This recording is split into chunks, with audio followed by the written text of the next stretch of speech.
Last lecture में आप लोगों ने जो मैंने लेक्चर 1 लिया था उसमें आपने डायमेंशन से रिलेटेड बहुत चीज़ें सीख ली थी, ठीक है। वहाँ पे मैंने आपको कुछ एग्जांपल्स वगैरह बताया था। अगर आपने उसको देखा हो वीडियो को तो आपको याद होगा x equals to AT square plus BT plus C, इस तरह से एग्जाम्पल मैंने करवाया था। थोड़ा रिवाइज करवा दे रहा हूँ मैं यहाँ पे, एक दो एग्जाम्पल और बता देता हूँ। अगर इस तरह से एग्जाम्पल आपको गिवन है, ठीक है, तो कैसे हम A का, B का और C का डायमेंशन पता करते थे। तो मैंने आपसे क्या कहा कि x क्या है, डिस्टेंस है।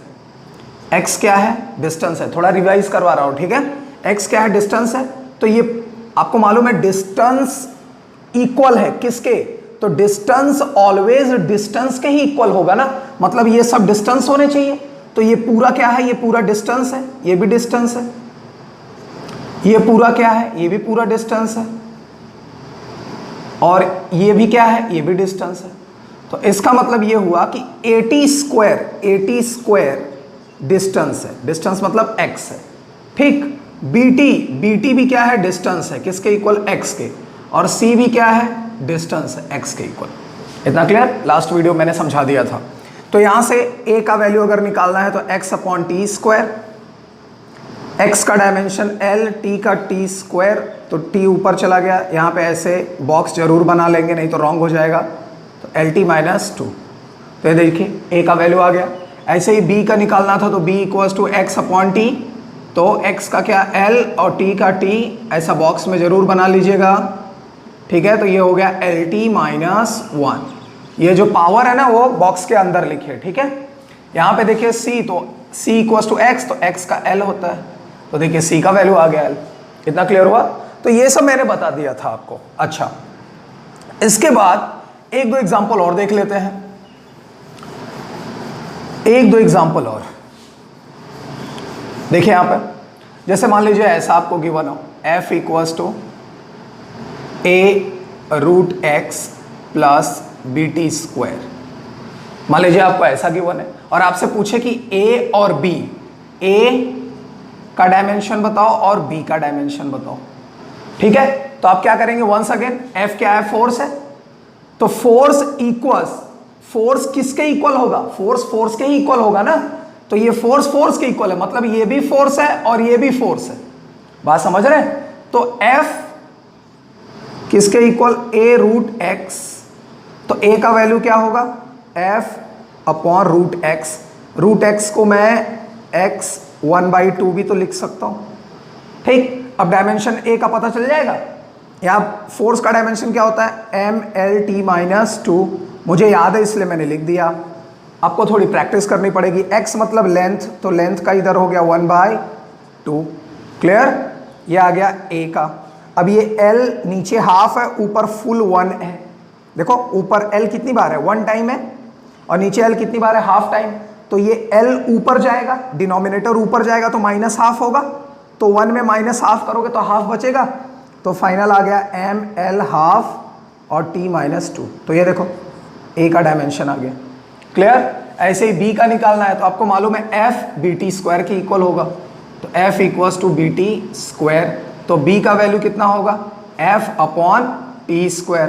तो F का क्या होता है, MLT माइनस 2, है ना, और T स्क्वायर मतलब T स्क्वायर।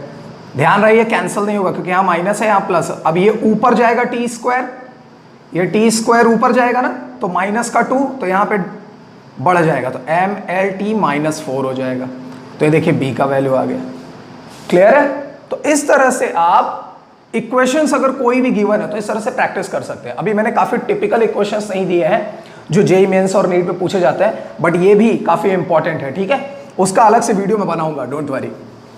अच्छा, एक मैंने लास्ट वीडियो में एक और इक्वेशन सिखाई थी। कभी कभी क्या होता है, वंडर वॉल इक्वेशन, एक बार फिर से उसको मैं एडिट नहीं कर सका, उसमें एक साइन का मिस्टेक था, वंडर वॉल इक्वेशंस। तो वंडर वॉल इक्वेशन थर्मोडायनेमिक्स से मिलेगा, उसको आप देखेंगे तो कभी कभी ऐसा लिखा रहता है P upon AV square V minus B equals to RT, ठीक है, ऐसे लिखा होता है। मैंने वहां क्या लिखा था, कल माइनस लिखा था और यहाँ NRT लिखा था।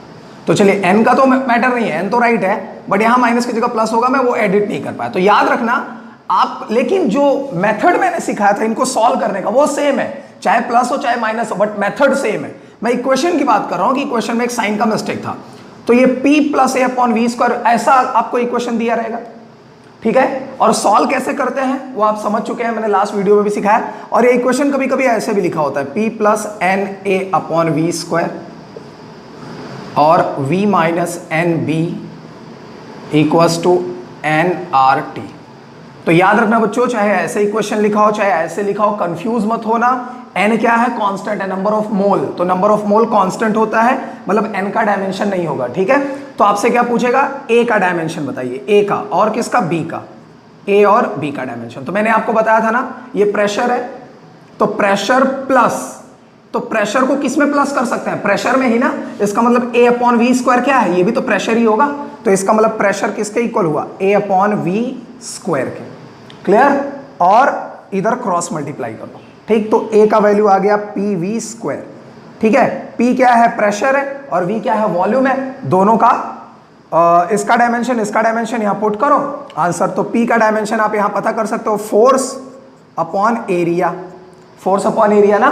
तो फोर्स का क्या होता है? एम एल टी माइनस 2, और एरिया का क्या होता है? एल स्क्वायर होता है ना। तो ये देखो, एक एल से एक एल कैंसिल, तो एक एल ऊपर जाएगा तो ये हो जाएगा M L minus 1 T minus 2, यही होगा ना। तो यहाँ पे p की जगह M L minus 1 T minus 2, ठीक है। और यहाँ पे v स्क्वायर एल क्यूब, तो यहाँ पे एल क्यूब, ध्यान देखना, वॉल्यूम का क्यूब, तो वॉल्यूम का क्यूब मतलब L6 हो गया।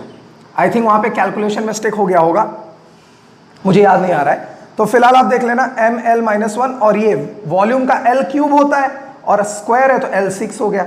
अब ये दोनों एम एल माइनस 1 है और ये 6 है, तो माइनस 5 और t माइनस 2।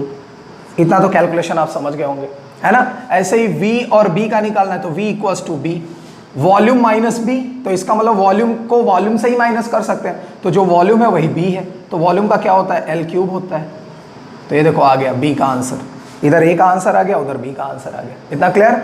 अगर आपको ऐसा दिया होता इक्वेशन तब भी आप यही सेम चीज करते, बस एन को आप नहीं लिखते। क्यों? क्योंकि एन का कोई डायमेंशन नहीं होता, ठीक है। इसको भी बता देता हूं, देखिए कंफ्यूज मत होइएगा। देखिए यहाँ पे अगर ऐसा दिया तो आप इसको ऐसे लिखते, P equals to N A upon V square, ठीक है। तो एन ए इक्वल्स टू क्या होता? पी वी स्क्वायर होता, ठीक है। अब डायमेंशन लिखते तो डायमेंशन n का तो होता नहीं है, तो n को आप कैंसिल कर देते, तो डायमेंशन ऑफ a आप डायरेक्ट लिख सकते थे, dimension of p and dimension of v।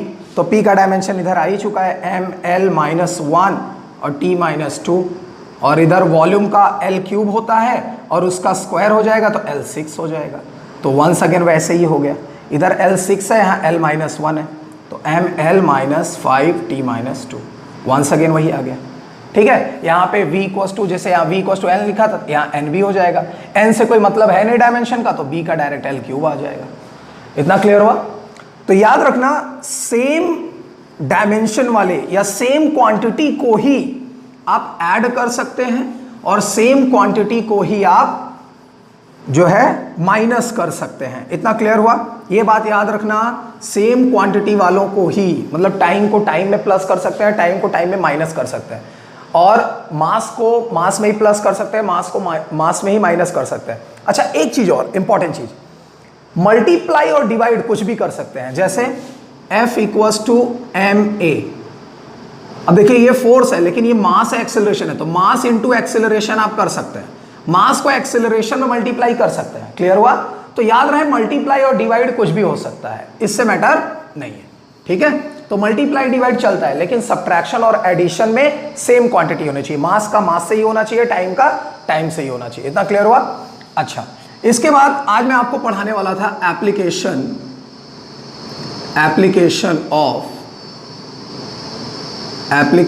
Of dimension. Dimension के एप्लीकेशन क्या है, ध्यान से समझना।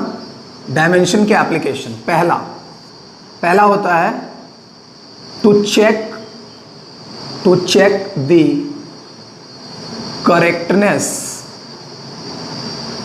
Correctness of physical equation,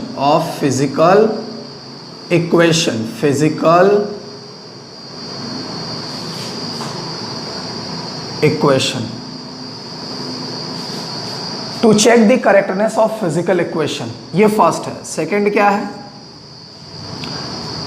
conversion of, ध्यान से देखना, बहुत इंपॉर्टेंट टॉपिक आज स्टार्ट हुआ है। Conversion of one system of unit into another, मतलब एक सिस्टम ऑफ यूनिट को आप किसी दूसरे में कन्वर्ट कर दो। जैसे एमकेएस को सीजीएस में, ठीक है, सीजीएस को एमकेएस में। वैसे एमकेएस तो चलता नहीं है, एसआई चलता है। तो third one, to derive a relation between physical quantities, याद रखिएगा, फिजिकल क्वांटिटी के भी इतने होते हैं एप्लीकेशन। अब इनको समझना भी तो जरूरी है कि आखिर इसका मतलब क्या है। तो फर्स्ट वन समझते हैं, to check the correctness of physical equation, ठीक है, फिर बाद में इन दोनों को समझेंगे। चलिए देखिए, to check the correctness of physical equation मतलब डायमेंशन हमारी क्या हेल्प करता है। डायमेंशन, अगर हमारे पास कोई इक्वेशन है जैसे v = u + at, ठीक है, तो अगर इधर का डायमेंशन, लेफ्ट हैंड साइड का डायमेंशन और राइट हैंड साइड का डायमेंशन, ये लेफ्ट हैंड साइड है और ये राइट हैंड साइड, अगर इन दोनों का डायमेंशन इक्वल है, ठीक है, मेरी बात समझ रहे हैं, अगर इन दोनों का डायमेंशन इक्वल है, मतलब डायमेंशन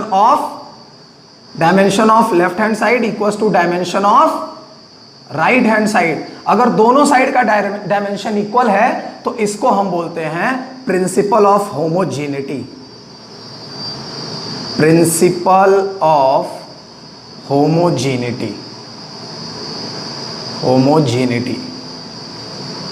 ये है principal of homogeneity.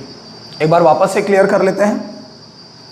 To check the correctness of physical equation, इसका मतलब क्या है, कोई भी equation v = u + at, s = ut + ½ at², ये सब आपने पढ़ा है ना। तो अगर लेफ्ट हैंड साइड का डायमेंशन राइट हैंड साइड के डायमेंशन के इक्वल हो जाए, ठीक है, तो इसका मतलब हुआ कि उसको हम बोलेंगे प्रिंसिपल ऑफ होमोजेनिटी। याद रखना, कभी कभी एग्जाम में आता है what is principle of homogeneity, तो आप क्या बताएंगे कि किसी फिजिकल इक्वेशन का अगर dimension of left hand side और dimension of right hand side equal है तो उसको हम बोलेंगे प्रिंसिपल ऑफ होमोजेनिटी। सिंपल है कि नहीं? बिल्कुल ही सिंपल है भाई। कोई भी इक्वेशन है, इस इक्वेशन को हम बोलते हैं फिजिकल इक्वेशन। तो किसी भी फिजिकल इक्वेशन का, ये क्या है, फिजिकल इक्वेशन है, तो किसी भी फिजिकल इक्वेशन का अगर लेफ्ट हैंड साइड का डायमेंशन किसके इक्वल हो, राइट हैंड साइड के डायमेंशन के, तो हम उसको बोलेंगे प्रिंसिपल ऑफ होमोजेनिटी। याद रखना, यही होता है प्रिंसिपल ऑफ होमोजेनिटी। अगर आपसे कभी कोई पूछे what is principle of homogeneity, तो आप बता देना कि in any physical equation if dimension of left hand side equals to dimension of right hand side, then that is known as principle of homogeneity. इतना क्लियर हुआ? बहुत ही simple है भाई, आई होप कि आप समझ गए होंगे। तो कोई भी इक्वेशन हो, उसका लेफ्ट हैंड साइड का डायमेंशन राइट हैंड के इक्वल होना चाहिए, ठीक है। चलिए अब इसके एग्जांपल से समझ लेते हैं। इसको हम लोग क्या बोलते हैं, प्रिंसिपल ऑफ होमोजेनिटी बोलते हैं ना। अब इसका एग्जांपल समझ लेते हैं। चलिए देख लीजिए एग्जांपल, पहला एग्जांपल ले लेते हैं, v = u + at, ठीक है। चलो लेफ्ट हैंड साइड, पहले लेफ्ट हैंड साइड सॉल्व करते हैं। तो लेफ्ट हैंड साइड क्या है, डायमेंशन ऑफ v, तो v का डायमेंशन कितना होगा, तो डायमेंशन ऑफ v होगा LT-1, होगा कि नहीं। वेलोसिटी का है ना, डिस्प्लेसमेंट अपॉन टाइम, वो मैंने लिखवाया था, याद कर लीजिएगा। अब आइए राइट हैंड साइड में, तो राइट हैंड साइड में किसका dimension, dimension of u + at का। तो चलिए चेक करिए, u का क्या होगा, u का होता है LT-1, क्यों, क्योंकि u भी तो इनिशियल स्पीड है ना भाई, v फाइनल स्पीड है, u इनिशियल स्पीड है, तो स्पीड, तो LT-1 + at, तो a क्या है, एक्सेलरेशन, LT-2 है ना, और at का इधर t, अब LT-1 इसका हो गया L T minus one plus, यहाँ देखो टी एक बार है, यहाँ माइनस दो बार, तो बचा कितना, माइनस का एक बार बच गया ना, L T minus one, L T minus one, L T minus one, तो दो बार एल टी माइनस वन बचा, एल टी माइनस वन दो बार बचा ना, लेकिन दो नहीं लिखते क्योंकि डायमेंशन जो है कांस्टेंट वैल्यू का डायमेंशन नहीं होता है, तो इसको सिर्फ क्या लिखेंगे, एल टी माइनस वन। इतना क्लियर हुआ? तो देख लीजिए लेफ्ट हैंड साइड में एल टी माइनस वन और राइट हैंड साइड में भी एल टी माइनस वन, तो यहाँ पे हम लिखेंगे since dimension of left hand side equals to dimension of right hand side, तो हम ये कह सकते हैं, रिजल्ट क्या निकला, हम ये कह सकते हैं कि ये फॉर्मूला डायमेंशनली करेक्ट है, this formula is dimensionally correct. यही तो लिखा है ना, टू चेक द करेक्टनेस, आपको पता करना था कि ये फॉर्मूला डायमेंशनली करेक्ट है कि नहीं, तो हमने चेक कर लिया, तो ये फॉर्मूला डायमेंशनली करेक्ट है। इतना क्लियर हुआ? एक और इक्वेशन देख लेते हैं। अच्छा, ये तो मैं आपको सिखाने के लिए ऐसा अलग अलग कर रहा हूं, आप साथ में भी कर सकते हैं, साथ में कैसे करना है वो भी देख लीजिए, साथ में कैसे करना है वो भी देख लीजिए। देखिए अगर ऐसा इक्वेशन दिया है, ठीक है, डायरेक्ट कर सकते हैं क्योंकि कॉलेज सेक्शंस में अब आपको सिर्फ नॉलेज रहना चाहिए, बस अच्छे अच्छे नोट्स तैयार करने का कोई ज़्यादा मतलब नहीं है, बट ये है कि बस आपको आना चाहिए एनी हाउ। यहाँ पे देखो v लेफ्ट हैंड साइड है, तो v क्या होता है, एल टी माइनस वन होता है, मैंने डायरेक्ट लिख दिया। u क्या होता है, एल टी माइनस वन होता है, और प्लस a क्या होता है, एल टी माइनस टू होता है एक्सेलरेशन, और इंटू t इधर लिख दिया मैंने। ठीक, चलो सॉल्व कर लो, तो L T minus one equals to L T minus one plus ये देखो t दो माइनस दो बार, यहाँ एक बार, तो एल टी माइनस वन आया कि नहीं, तो एल टी माइनस वन, इसको दो बार ऐड कर दिया तो two L T minus one, और यहाँ एल टी माइनस वन, तो वंस अगेन टू का कोई मतलब नहीं है, तो एल टी माइनस वन और इक्वल्स टू टू हटा देंगे तो L T minus one. Clear? तो यहाँ हम लिख सकते हैं कि dimension of left hand side equals to dimension of right hand side, तो हो गया डायमेंशनली करेक्ट। इसका मतलब आपका ये फॉर्मूला डायमेंशनली करेक्ट है, and this is known as principle of homogeneity. इसी को क्या बोलते हैं, प्रिंसिपल ऑफ होमोजेनिटी। याद रखना, नाम बड़ा अजीब सा लगता है, लोगों को लगता है कुछ स्पेशल चीज होगा, बट नहीं, बहुत ही सिंपल चीज है। ये क्या है, एक लेफ्ट हैंड साइड का डायमेंशन अगर राइट हैंड साइड के डायमेंशन के इक्वल हो गया तो हो गया, उसी को बोलेंगे प्रिंसिपल ऑफ होमोजेनिटी। क्लियर हो गया? ओके, चलिए और इक्वेशंस देख लेते हैं, और इक्वेशंस देख लेते हैं। आप एक साथ भी ऐसे भी कर सकते हैं, ठीक है। और इक्वेशन देख लीजिए, जैसे s equals to U T plus half A T square. Clear? चलो इसको चेक करते हैं। आपसे एग्जाम में क्या पूछेगा कि prove that this equation is dimensionally correct और नॉट। ठीक है, तो चलो इसको चेक कर लेते हैं। तो डायरेक्ट लिखते हैं ऐसे ही। तो ये डिस्टेंस है, तो डिस्टेंस का क्या होता है, एल होता है, डिस्टेंस का एल होता है। और यू क्या है, स्पीड है, तो L T minus one, initial speed है ना, तो L T minus one, T का टाइम प्लस हाफ तो कांस्टेंट है, इसका कुछ होगा नहीं। एक्सीलरेशन का क्या होगा, एल टी माइनस टू, और टी स्क्वायर का क्या होगा, सॉरी यहाँ पे टी स्क्वायर है तो इसका टी स्क्वायर कैपिटल में। क्लियर? चलो आगे सॉल्व करो। ये तो एल ही रहेगा, ये तो एल ही रहेगा। यहाँ चेक करो, ये टी माइनस वन बार है, ये प्लस वन बार है, तो टी कैंसिल हो गया, तो बचा क्या, एल ही बचा ना। प्लस यहाँ टी माइनस दो बार, प्लस का दो बार कैंसिल हो गया, तो एल ही बचा ना। तो यहाँ पर आ गया 2 टाइम्स एल। ठीक है, सिर्फ एल लिखो, सिर्फ एल लिखो। तो ये देखो, ये सिर्फ एल लिख दिया मैंने, है ना। तो ये देखो, dimension of left hand side equals to dimension of right hand side. तो हो गया ना। इसका मतलब ये फॉर्मूला भी डायमेंशनली करेक्ट है कि नहीं।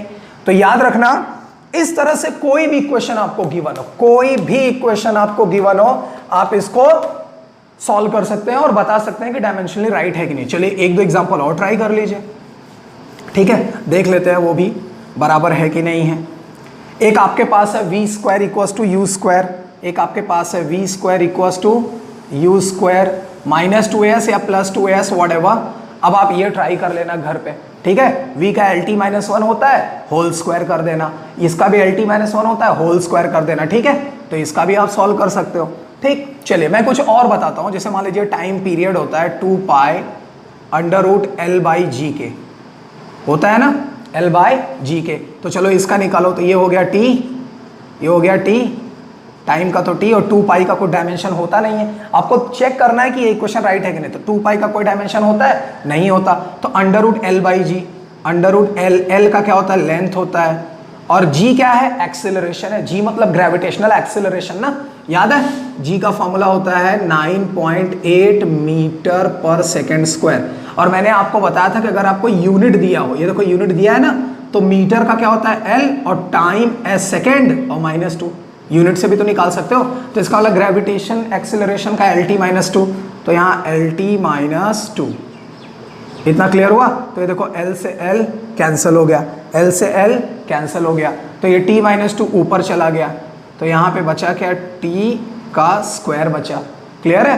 तो t का स्क्वायर, तो एक t बाहर आ गया, तो ये देखो आपके सामने एक t बाहर आ गया, तो इधर भी तो t है, तो देखो t और t इक्वल हो गए कि नहीं। इसका मतलब ये फॉर्मूला डायमेंशनली करेक्ट है कि नहीं। एक और इक्वेशन देख लेते हैं, देख लीजिए, बहुत ही सिंपल है। और याद रखना, कोई आपसे अगर पूछे कि what is principle of homogeneity, तो आप बता सकते हैं ना कि लेफ्ट हैंड साइड का डायमेंशन किसके इक्वल हो, राइट हैंड साइड के डायमेंशन के। और देख लीजिए, half mv square equals to mgh, ठीक है, kinetic energy equals to potential energy. ये कब होता है, सिंपल पेंडुलम में होता है ना। जब सिंपल पेंडुलम ऐसे से घूमता रहता है तो मीन पोजीशन पे क्या होता है, काइनेटिक एनर्जी होता है, और जब वो इधर जाता है तो रुक जाता है, तो रुकने पे क्या होता है, पोटेंशियल एनर्जी। तो ये हाफ mv स्क्वायर mgh, वहां से इक्वेशन आता है ना। चलो इसको चेक कर लेते हैं। आप सिर्फ डायमेंशनली करेक्ट देखो, बाकी भूल जाओ मैं क्या बोल रहा हूँ। चलो देखो, तो half mv square, once again दोनों साइड का डायमेंशन अगर निकाल लिया, करेक्ट आया, तो इसका डायमेंशनली करेक्ट है। तो हाफ का तो कुछ होता नहीं, मास का क्या होता है, m होता है, चलो m लिख दिया। v का क्या होता है, lt -1 होता है, और इसका स्क्वायर, मास का m, अच्छा भाई, g का lt -2, एक्सीलरेशन याद है ना, हाइट का, हाइट मतलब लेंथ ही होता है ना, ये देखो इतना आ गया। अब सबको साथ में मिला लो, इसको स्क्वायर करके लिखना, तो m, l का स्क्वायर l स्क्वायर, t -1 का स्क्वायर, तो t -2, इतना क्लियर है। इधर देखो m, l कितनी बार है, 2 बार है, t कितनी बार है, 2 बार है, तो m l स्क्वायर t -2, इतना क्लियर हुआ। तो ये देखिए वंस अगेन आपने चेक कर लिया कि हाँ भाई ये भी राइट है कि नहीं, इतना क्लियर हुआ। ऐसे आपको जितने भी इक्वेशंस मिले आप उनको ट्राई कर सकते हैं। अच्छा, इसमें एक चीज और, आप कभी कभी देखेंगे कि जैसे मान लीजिए फॉर्मूला गिवन है s equals to ut plus half at square, ये फॉर्मूला आपको मालूम है ना, लेकिन अगर यहाँ हाफ ना लगा हो, हाफ ना होता, तो ऐसा फॉर्मूला कभी पढ़ा है आपने, नहीं, ऐसा फॉर्मूला होता ही नहीं है, ठीक है। लेकिन अगर आप इसका डायमेंशन निकालेंगे तो आएगा। डायमेंशन लेफ्ट हैंड साइड का, मेरी बात ध्यान सुनना, मैं क्या बोलना चाहता हूं, डायमेंशन लेफ्ट हैंड साइड का अगर आप इधर निकालेंगे तो डायमेंशन राइट हैंड साइड का आएगा, 100% आएगा, ठीक है। लेकिन फॉर्मूला राइट नहीं है। इसका मतलब क्या हुआ, इसका मतलब यह है कि अगर कोई फॉर्मूला डायमेंशनली करेक्ट है, डायमेंशनली करेक्ट है, अगर डायमेंशन दोनों साइड का करेक्ट है, तो जरूरी नहीं है कि वो फॉर्मूला राइट हो। मेरी बात समझ रहे हैं, ये भी एक बहुत, इसका आप कह सकते हैं कि डीमेरिट है। तो इतना याद रखना कि अगर डायमेंशन दोनों साइड का इक्वल है, करेक्ट है, लेकिन जरूरी नहीं है कि वो फॉर्मूला राइट हो, इतना समझा। हाँ, तो कभी कभी ऐसा भी आता है, ठीक है। अगर आपसे सिर्फ इतना पूछे कि ये डायमेंशनली करेक्ट है कि नहीं, तो आप दोनों साइड का डायमेंशन निकाल लो और दिखा दो डायमेंशनली करेक्ट है। लेकिन आपसे कभी ये नहीं पूछेगा कि क्या ये फॉर्मूला करेक्ट है कि नहीं। क्यों? क्योंकि ऐसे ना जाने कितने फॉर्मूले हैं जिनमें यहाँ पे नंबर्स आते हैं, ठीक है, और बहुत से ऐसे भी फॉर्मूले हैं जिनमें हमको नंबर्स याद भी नहीं रहते, तो हमको कैसे पता चलेगा कि वहां कांस्टेंट में क्या लगा हुआ है, ठीक। तो ऐसे क्वेश्चंस नहीं आते। आपको सिर्फ ये पूछेगा कि ये डायमेंशनली करेक्ट है। अगर आपको ये मालूम है, ठीक है, अगर आपसे कोई पूछे कि क्या जो डायमेंशनली करेक्ट होता है क्या वो न्यूमेरिकली भी करेक्ट होता है, तो नहीं, डायमेंशनली ये देखो करेक्ट है, लेकिन फॉर्मूला करेक्ट है क्या, फॉर्मूला करेक्ट नहीं है। फॉर्मूला कब करेक्ट होगा, जब हाफ लगाएंगे, इतना समझा। तो याद रखना भाई, इसको आप बहुत अच्छे से, कुछ लिमिटेशंस हैं इनको भी आप जानते रहिए, इतना क्लियर हुआ। अच्छा, 2-3 एग्जांपल आप खुद से ट्राई कर सकते हैं। जैसे मान लीजिए आपको दिया हो half mv square plus ma equals to f, मान लो ऐसे लिखा हो, और आपसे बोले कि क्या ये डायमेंशनली करेक्ट है, तो चलो चेक कर लेते हैं कि नहीं। हाफ का कुछ नहीं, मास का क्या होता है m, ठीक है, LT माइनस 1 और उसका स्क्वायर प्लस मास का m, a का LT माइनस 2, ठीक है, इक्वल्स टू f का MLT माइनस 2। होता है कि नहीं? अगर आपको याद हो जाएगा ना प्रैक्टिस से तो आप फटाफट लिखने लगोगे। चलो इसको चेक करो, m l का स्क्वायर हो गया, t का भी माइनस 2 हो गया, प्लस MLT माइनस 2 हो गया ये, और इधर MLT माइनस 2 हो गया।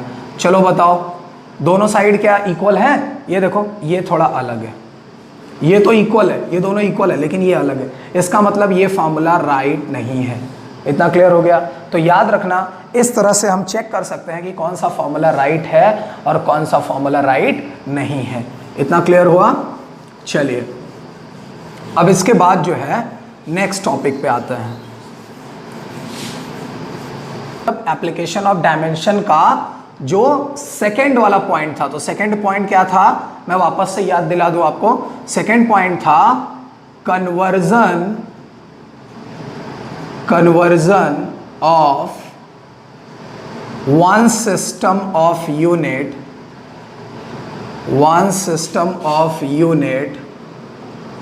into another मतलब एक सिस्टम को आपको दूसरे में कन्वर्ट करना है।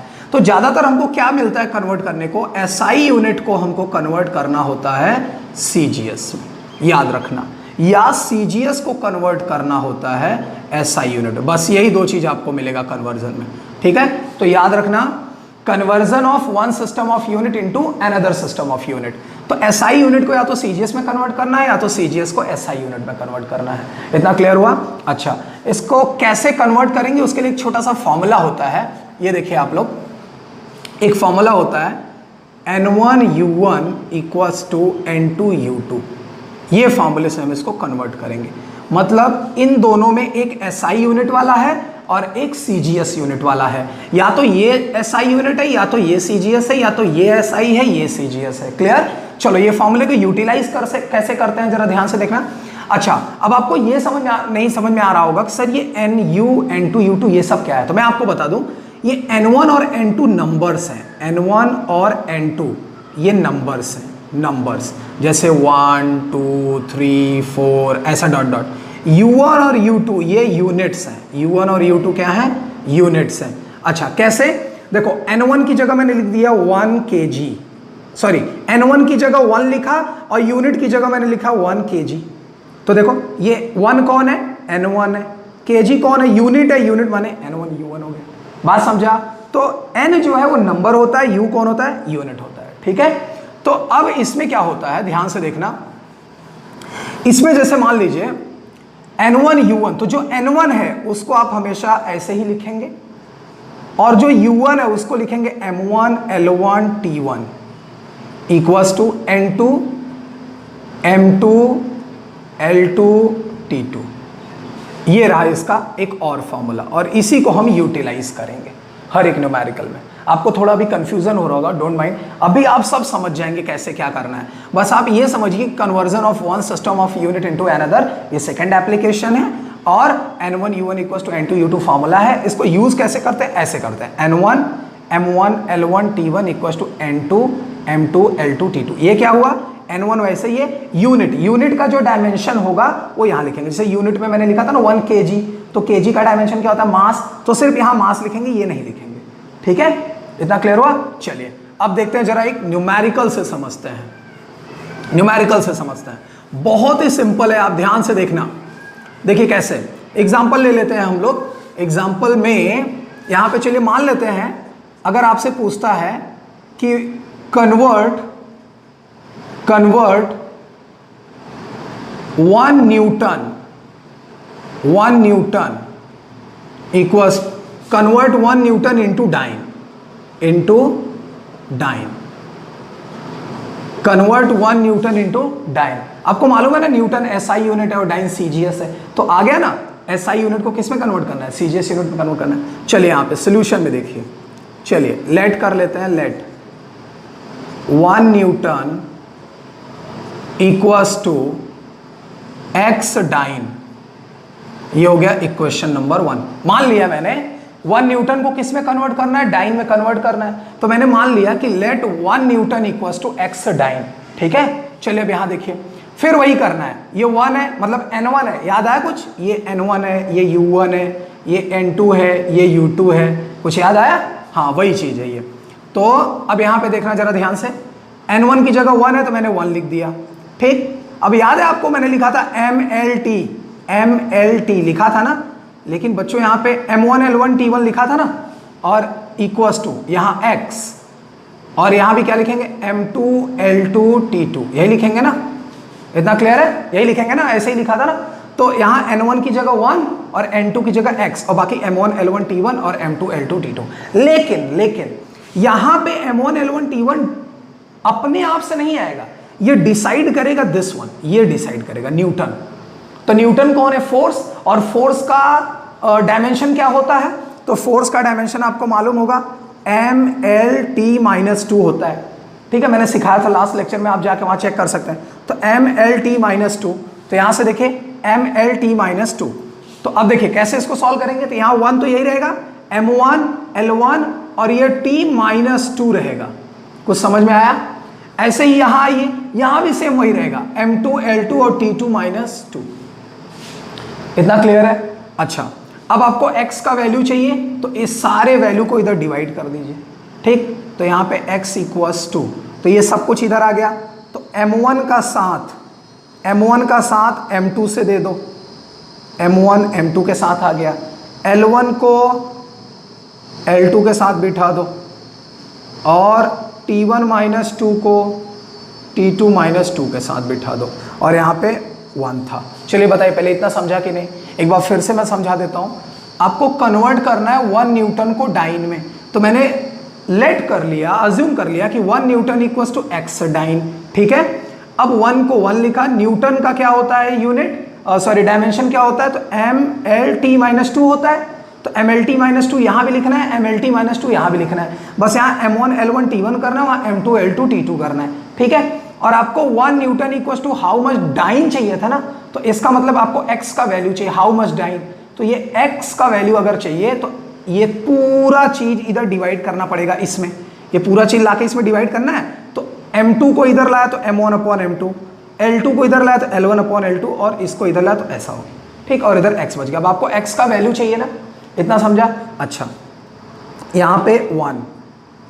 चलिए अब थोड़ा सा मैं और सिंपल कर देता हूं। एक बात बताइए, M1 ये जो न्यूटन है, न्यूटन ध्यान से देखना, ये एक्चुअली में अगर देखें तो आप डायरेक्ट भी आप सॉल्व कर सकते हैं, मैं आपको डायरेक्ट भी सिखा दूंगा कैसे करते हैं। बट यहां पर ना ज्यादातर हमको नॉलेज में चीजें आनी चाहिए, तब हम कर सकते हैं। जैसे न्यूटन को हम लोग क्या बोलते हैं?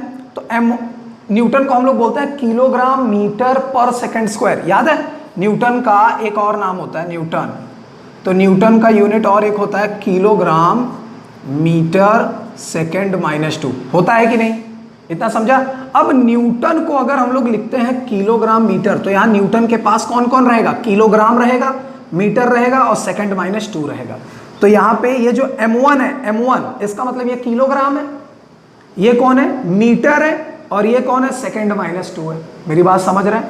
तो ये किलोग्राम, ये किलोग्राम, ये मीटर, तो ये मीटर, और T1 सेकंड है तो ये सेकंड है। तो अब आप क्या करेंगे मालूम है? यहां M1 की जगह आप लिखेंगे किलोग्राम, ठीक है, और M2 की जगह आप लिखेंगे डाइन, डाइन, ठीक है, सॉरी ग्राम लिखेंगे, नॉट डाइन, सॉरी।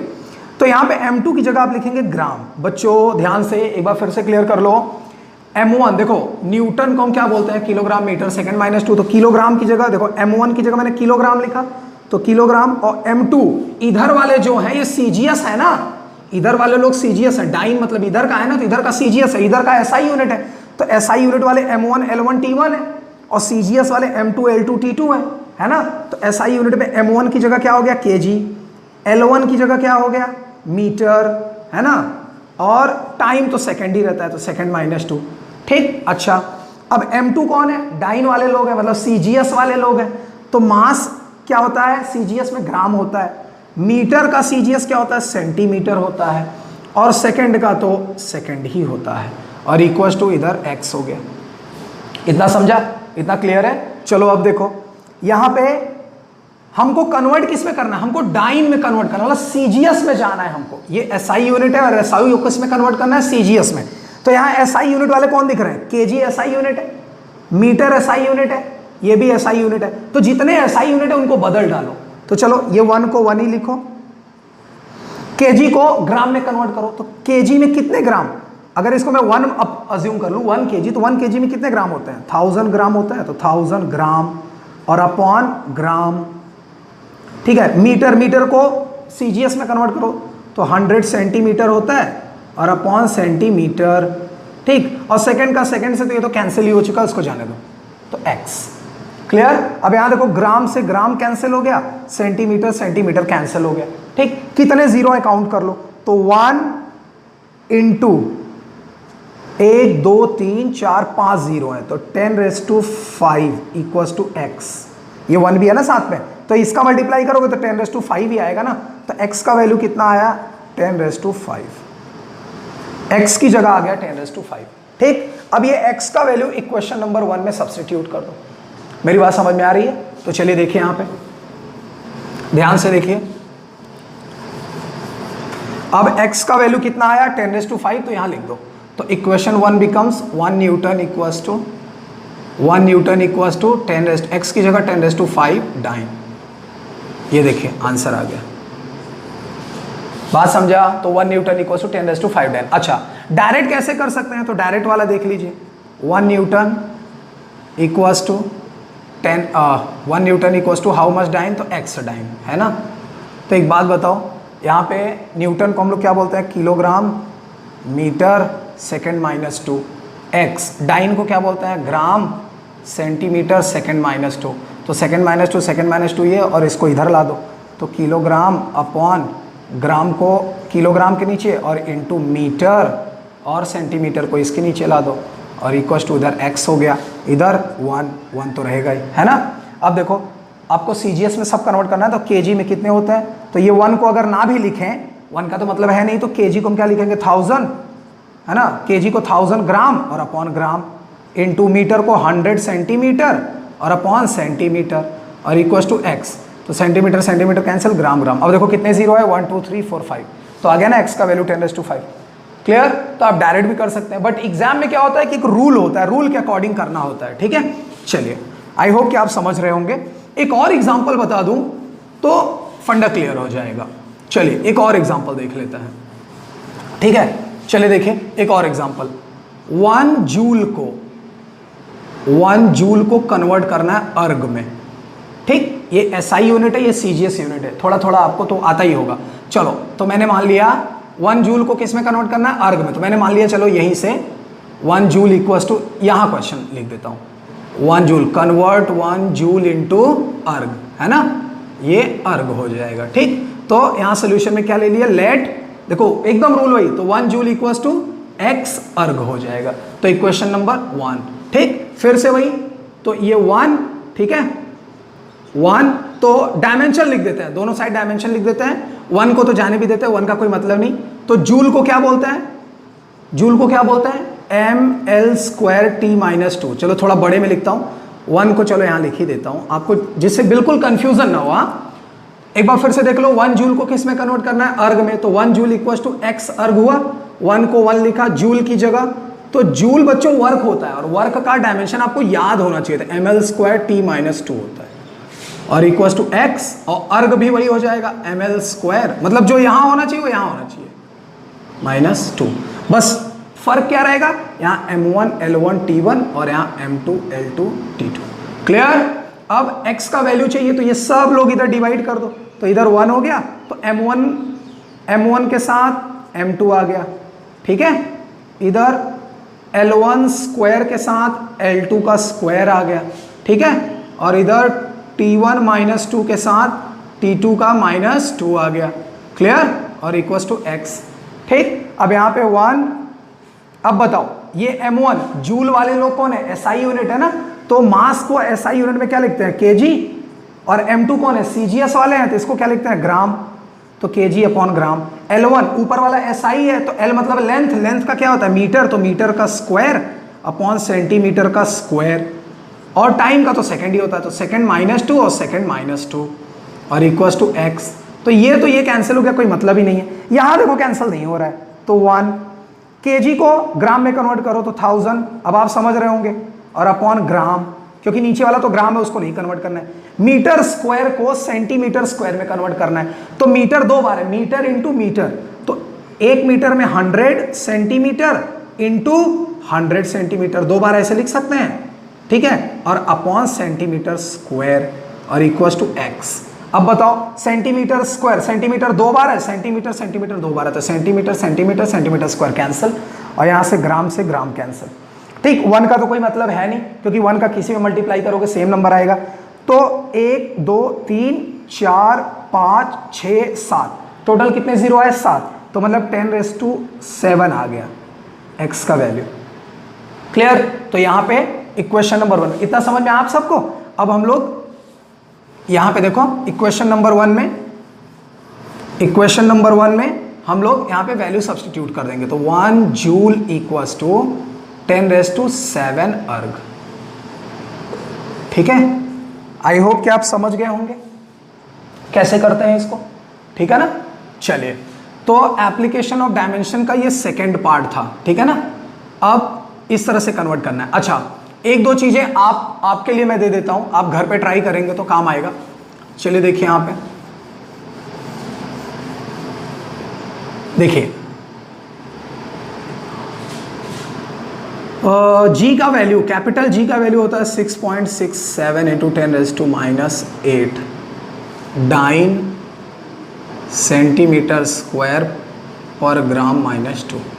ठीक है, अब इस वैल्यू को डाइन सेंटीमीटर स्क्वायर जी -2 को, इस वैल्यू को आपको किस में कन्वर्ट करना है, इसको कन्वर्ट करना है आपको SI यूनिट में, SI unit in SI unit,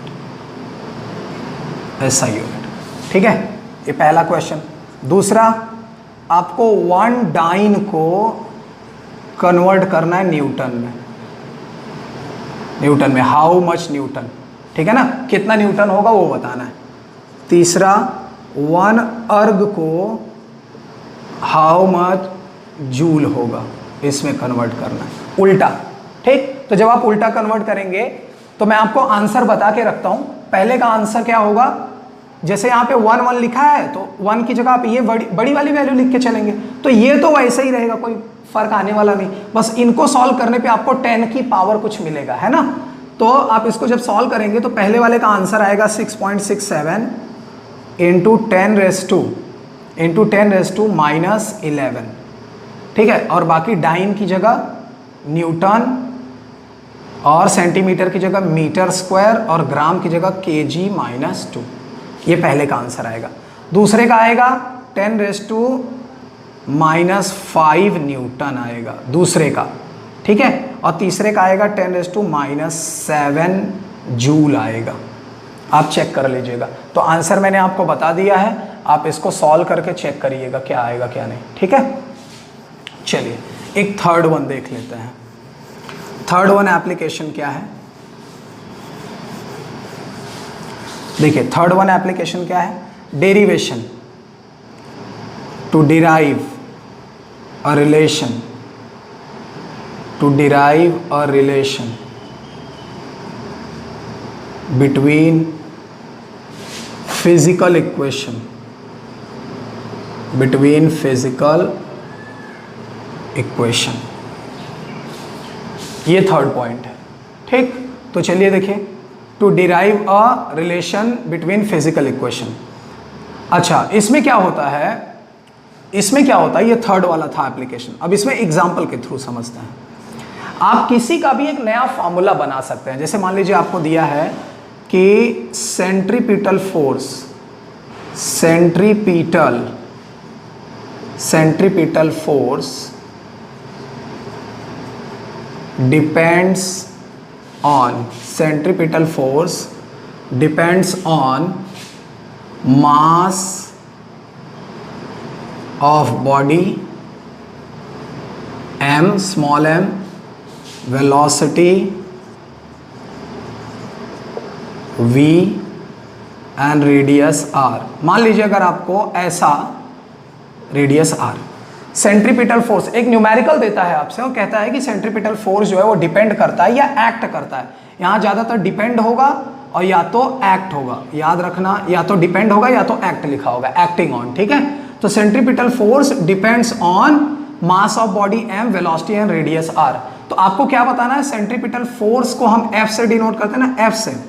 तो आपको बताना है F M V R के बीच में क्या रिलेशन होगा। मतलब अगर सिर्फ इतना ही लिखा हो तो आप एक फॉर्मूला बना सकते हैं। क्लियर? चलिए चेक करते हैं कैसे। ठीक है, ऐसे और भी न्यूमेरिकल्स मैं आपको कराऊंगा, डोंट वरी। तो सेंट्रीपिटल फोर्स सबसे इंपॉर्टेंट पॉइंट है ये, डिपेंड्स। इसको पढ़िए। डिपेंड के पहले क्या लिखा है, सेंट्रीपिटल फोर्स। तो सोल्यूशन में आप क्या करिए, यहां लिख दीजिए सेंट्रीपिटल फोर्स मतलब F, ठीक है, और डिपेंड्स की जगह लगा दीजिए डायरेक्टली, ठीक है। और मास ऑफ बॉडी यहां लिख दीजिए M, velocity v, radius r, ऐसे लिख दीजिए। इतना समझा?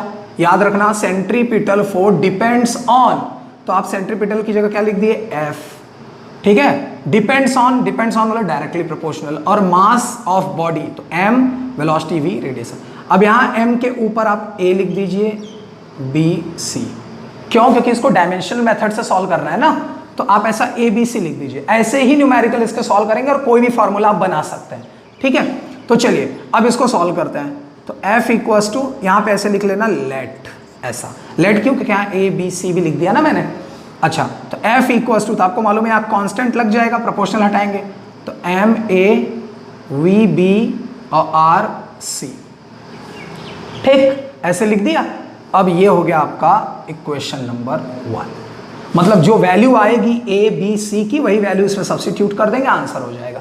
चलिए चेक कीजिए। अब क्या करेंगे मालूम है, अब अगर यहां तक हो गया तो दोनों साइड का डायमेंशन लिख दीजिए, राइट द डायमेंशन,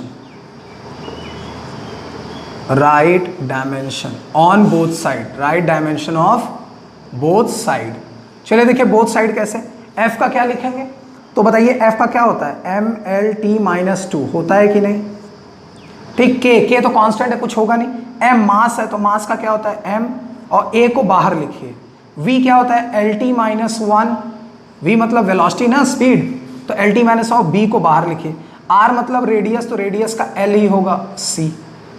बताइए इतना समझ में आ गया? सबका डायमेंशन लिख दिया, बस दोनों साइड का डायमेंशन याद होना चाहिए तभी आएगा। अच्छा, अब यहाँ क्या हम करेंगे, क्या मालूम है, M को अलग लिख लेंगे, L को अलग लिख लेंगे, T को अलग लिख लेंगे।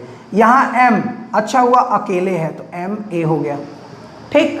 यहाँ देखो, यहाँ L LT-1 और पावर में B, तो अगर मैं इस L को अलग करूंगा तो L की पावर B हो जाएगा ना, इतना समझ में आया। और T की पावर -B हो जाएगा, T की पावर -B हो जाएगा। तो चलो इनको ऐसे पहले साथ में लिख लिया, और इधर L की पावर ये C हो जाएगा। बताइए इतना समझ में आया? या आप चाहें तो ये जो A आपने लिखा था M की पावर है, इसको A अंदर लिख सकते हैं। अभी पहले आपको बाहर लिखना है, जब तक आप सॉल्व ना कर लें तब तक बाहर रहेगा, और जैसे ही सॉल्व किया, देखो B को अंदर लाया, B को अंदर लाया, तो ऐसा लिख दिया ना अंदर, ठीक है। अच्छा, अब M तो अकेले ही है, L कितनी बार है, L देखो, L की पावर B, L की पावर C, 2 बार है, तो L की पावर, अब ये दोनों पावर ऐड हो जाएंगे ना, तो L की पावर B प्लस C हो जाएगा। मैथ्स इतना तो आता है ना, एक्सपोनेंट्स वगैरह, है ना। तो ये B और C दोनों, क्योंकि L ये सब लोग मल्टीप्लाई में है ना, तो मल्टीप्लाई वाली चीज ऐड हो जाती है, तो L की पावर B प्लस C, और इधर T अकेले बच गया, तो T की पावर -B, ऐसे लिख दीजिए। बताइए इतना समझा? और इसको मैं ऐसे ही लिखते चला आया, MLT-2, और यहाँ भी MLT-2, ठीक। इतना क्लियर हुआ? चलिए अब देखिए, तो अब क्या करेंगे, दोनों साइड में, इधर देखो MLT दिख रहा है, इधर पे MLT दिख रहा है। अब दोनों साइड के जो पावर है, ये पावर, उनको कंपेयर कर लीजिए। तो कंपेयरिंग पावर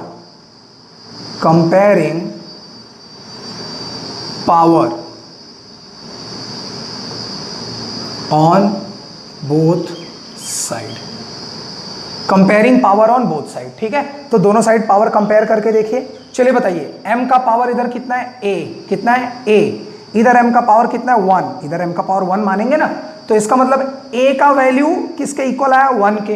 तो यहां हम लिख सकते हैं ना, A का वैल्यू क्या आया, 1 आया, ठीक है। चलो L का पावर कितना है, B प्लस C, इधर l का पावर कितना है 1 मान सकते हैं ना हम लोग, तो b प्लस सी किसके इक्वल है, b plus C equal to है 1।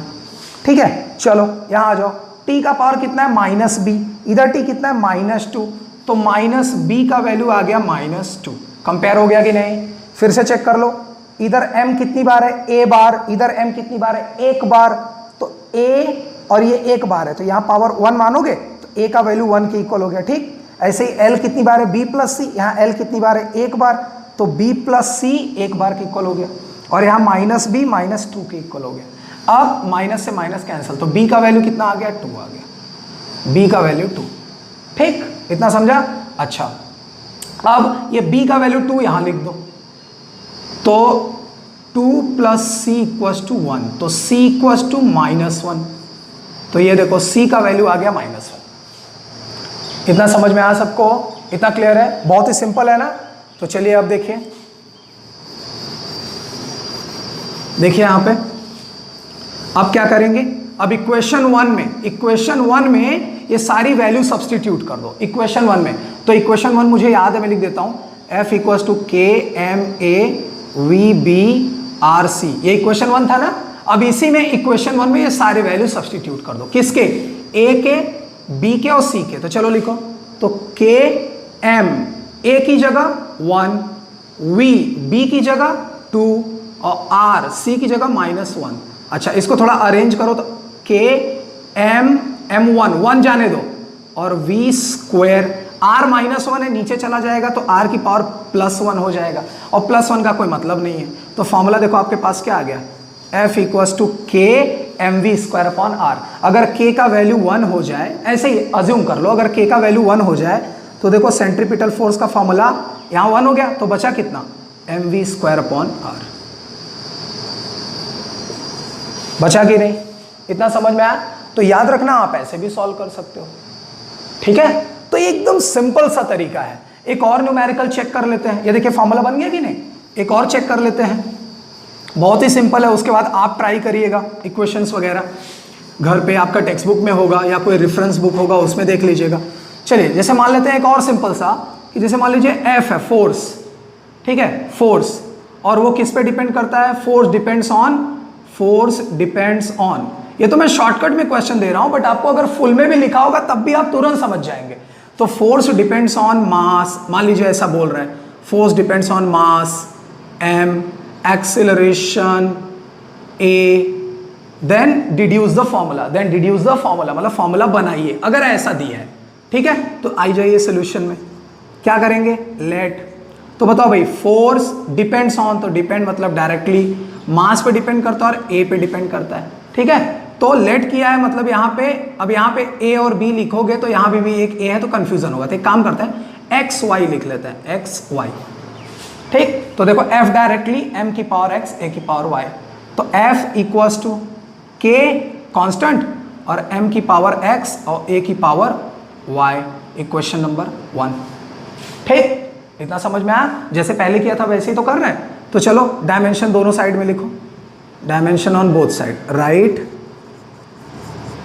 डायमेंशन ऑन बोथ साइड, दोनों साइड डायमेंशन लिखो बच्चों। तो f का क्या होगा, mlt-2 होगा कि नहीं, k कांस्टेंट है, कुछ होगा नहीं, m मतलब मास, तो मास का m होगा, अभी बाहर x रखो, फिर a एक्सीलरेशन lt-1, अभी बाहर y रखो।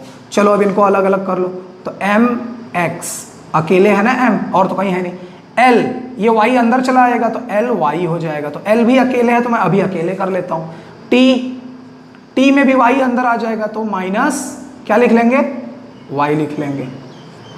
ठीक है, और यहाँ पे mlt-2, बोलो इतना समझा, इतना क्लियर है। तो देखिए, सॉरी ये एक्सेलरेशन है ना, तो यहाँ -2 होता है। ठीक है, एक्सेलरेशन का lt-2, तो यहाँ -2y आएगा, यहाँ -2y आएगा। ठीक है, चलो अब कंपेयरिंग कर लें, comparing the power on both side, comparing the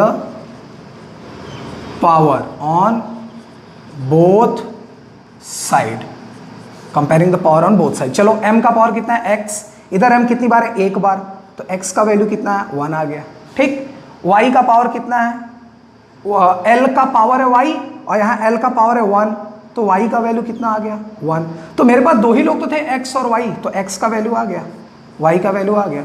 अब आपको लग रहा होगा सर टी वाला भी कंपेयर कर लो। अरे क्यों कंपेयर कर ले भाई, यहाँ भी तो वाई का ही वैल्यू आएगा ना, तो वाई तो ऑलरेडी मिल गया ना, मेरे पास दो ही लोग तो थे एक्स और वाई, तो एक्स और वाई का वैल्यू आ गया ना, तो टी को कंपेयर करने का कोई मतलब नहीं। ठीक, चलो एक्स का वैल्यू वाई का वैल्यू यहाँ सब्स्टिट्यूट कर दो। ठीक है, तो एफ का वैल्यू तो ये कितना आ गया के, ठीक, और एम की जगह ऐसा 1 और ए वाई की जगह 1। ठीक, तो अगर आप इसको सही से लिखो तो ये क्या हो गया, चलो यहीं लिख देता हूं, तो एफ इक्वल्स टू के M1A1, तो 1 मत लिखो, तो के एम ए, एफ का मतलब आ गया के M A.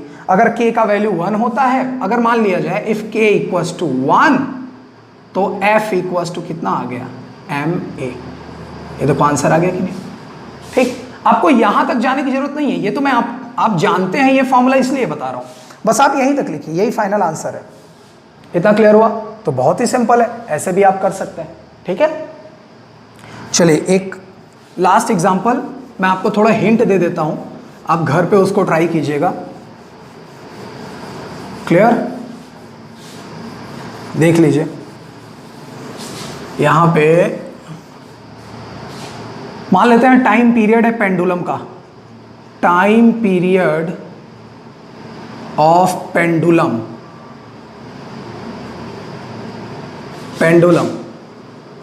Depends on length of pendulum, length L of pendulum and gravitational acceleration मतलब G। ठीक है, तो टाइम पीरियड मतलब T, तो डिड्यूस द फॉर्मूला, फिर आएगा डिड्यूस द फॉर्मूला, फॉर्मूला बनाइए, इनके बीच में रिलेशन बनाइए, डिड्यूस फॉर्मूला। इतना समझा? तो याद रखना, जब ऐसा पूछेगा तो आप क्या करेंगे, time period of pendulum depends on, तो सोल्यूशन में टाइम पीरियड किस पे डिपेंड्स ऑन, किस पे डिपेंड करता है, लेंथ पे, और किस पे, ग्रेविटेशनल एक्सेलरेशन पे। ठीक, तो हम क्या करेंगे, लेट कर लेंगे और यहाँ पे क्या लिख देंगे, x लगा देंगे, y लगा देंगे। ठीक, और इसको हम t इक्वल्स टू यहाँ पे k लगा देंगे, l की पावर x और g की पावर y। ठीक, दोनों साइड क्या लिखेंगे, right the dimension of both side, है ना, तो t का डायमेंशन t ही होता है, टाइम पीरियड, है ना, k का कोई होता नहीं, लेंथ l का होता है, लेंथ l उसका l ही होगा, g एक्सिलरेशन है तो एक्सिलरेशन का LT-2 होता है, और इधर y। ठीक, इधर आ जाओ, इधर देखो L x अंदर ले लो, इधर दो लोग हैं, y को अंदर लो, तो L का y और t का -2 y। ये हिंट दे रहा हूँ, आप घर पे सॉल्व कर लेना। अब इधर देखो L x बार है और L y बार है, तो L x प्लस y बार हो गया, है ना, 2 बार हो गया कि नहीं, और इधर t अकेले -2 y बार हो गया। ठीक, और इधर कौन है, अकेला t है, t है कि नहीं, इतना समझा? अब बताओ, इधर L है, t है, इधर सिर्फ t है, तो मतलब L वाले वैल्यू नहीं है ना, तो comparing the powers on both side, जब दोनों साइड पावर करोगे तो एक बात बताओ, इधर L है, L की पावर x प्लस वाई, इधर L है नहीं है, तो x प्लस वाई क्या होगा, तो x प्लस वाई क्या होगा 0, क्योंकि आप इस t को क्या लिख सकते हो, m0 L0, और t तो एक बार है ही है ना, लिख सकते हो कि नहीं, तो m तो है नहीं, m इधर है नहीं, तो m का कोई मतलब है नहीं, l है इधर, तो l x प्लस वाई है, इधर l 0 है, तो x प्लस वाई का वैल्यू 0, इधर t कितना है -2y, इधर t एक बार है ना, तो -2y इक्वल्स टू एक बार, तो y इक्वल्स टू कितना हुआ, -1/2, तो ये y का वैल्यू आ गया, y का वैल्यू यहाँ सब्सटीट्यूट कर दो, तो x -1/2 इक्वल्स टू 0, तो x इक्वल्स टू 1/2, तो देखो x का वैल्यू 1/2 आ गया। ठीक है, तो अगर आप वैल्यू सब्सटीट्यूट करोगे तो आएगा t इक्वल्स टू k√L/g, ये वैल्यू आएगा। ठीक, आप ट्राई करके देख लेना, इतना मैंने हिंट दे दिया है आपको, आप इसको ट्राई करके घर पे देखिए। ठीक है, इससे रिलेटेड भी बहुत से क्वेश्चंस हैं, अभी तो मैंने स्टार्ट किया है, अभी बहुत कुछ आना बाकी है। ठीक है, तो इतना आप घर पे आई होप कि आप अच्छे से प्रिपेयर करेंगे और एक एक वर्ड को ध्यान से समझ के करिएगा। अगर आप सीरियस रहेंगे तभी समझ पाएंगे, अदरवाइज अगर आप मजाक में ऐसा वीडियो देख रहे हैं थोड़ा सा तो क्लियर नहीं होगा। पेन कॉपी लेके बैठिए, ठीक है, नोटबुक लेके बैठिए पेन के साथ। एक एक पॉइंट, जितनी चीजें मैंने बताई है, वीडियो पॉज कर करके उसको खुद से सॉल्व कीजिए, पहले खूब अच्छे से समझिए फिर सॉल्व कीजिए, ठीक। इसके बाद के भी लेक्चर्स जो आ रहे हैं वो सब अच्छे ही होंगे। इतना क्लियर हुआ? तो पूरा चैप्टर कंप्लीट करूंगा मैं, और जितने रिलेटेड कॉम्पिटिशन्स के वो सब मैं बताने वाला हूँ। अच्छे अच्छे ट्रिक्स अभी आने वाले हैं, डोंट वरी, सबके ट्रिक्स बताऊंगा। फिलहाल ये आप घर पे वापस सॉल्व कर लेना, ये तो मैं जल्दी जल्दी में आपको थोड़ा हिंट दे गया, ठीक है। चलिए आज के लिए बस इतना ही, बाकी नेक्स्ट डे के लिए रखते हैं, ठीक। Thank you.